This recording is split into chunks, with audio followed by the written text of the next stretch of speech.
4 juta dari target 20 juta kunjungan wisatawan mancanegara tahun 2019 berasal dari aktivitas wisata bahari.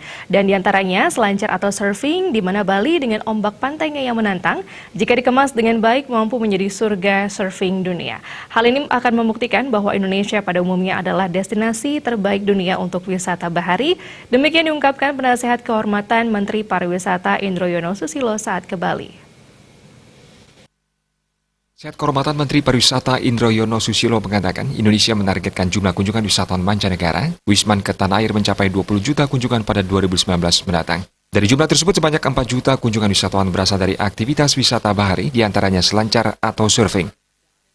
Surfing merupakan wisata yang paling menarik di dunia. Hal yang diincar pada surfer dunia adalah ombak. Pulau Bali memiliki pantai dengan ombak yang menantang, sehingga berpotensi mampu menjadi surganya wisata surfing di dunia. Kemampuan mengemas kegiatan kejuaraan surfing dunia dengan melibatkan peselancar internasional akan membuktikan bahwa Bali dan Indonesia pada umumnya adalah destinasi terbaik dunia baik untuk surfing ataupun pelesiran. Ajang surfing atau selancar level dunia di Bali diharapkan bisa digunakan sebagai salah satu upaya untuk mengejar target kunjungan wisatawan khususnya wisata bahari. Mereka itu senang akan ombaknya, jadi tidak terlalu memikirkan sarana prasarana. Bali sudah kelasnya udah kelas dunia, yang lain masih qualifying kan. Saya kira itu aja. Jadi sebenarnya kalau wisata nggak hanya wisata bahari, semuanya bisa di situ.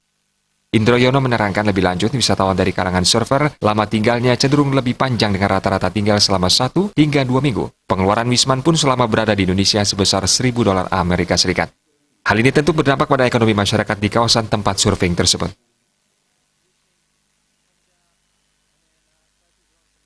Hebatnya dari selancar ini, peserta itu pengikutnya banyak. Kalau yang surfing 1 orang, yang ikut 2-3 orang, itu satu. Yang kedua, mereka pasti nggak akan sehari 2 hari, minimal seminggu.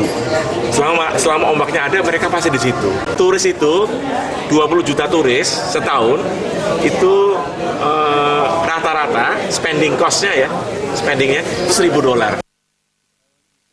Selain pantai di Bali, Indroyono menerangkan bahwa pantai di Indonesia lainnya cocok dan telah digunakan untuk kegiatan wisata surfing dunia, meliputi Lampung, Sumbawa Barat, Nias, Mandalika, Lombok, dan lainnya.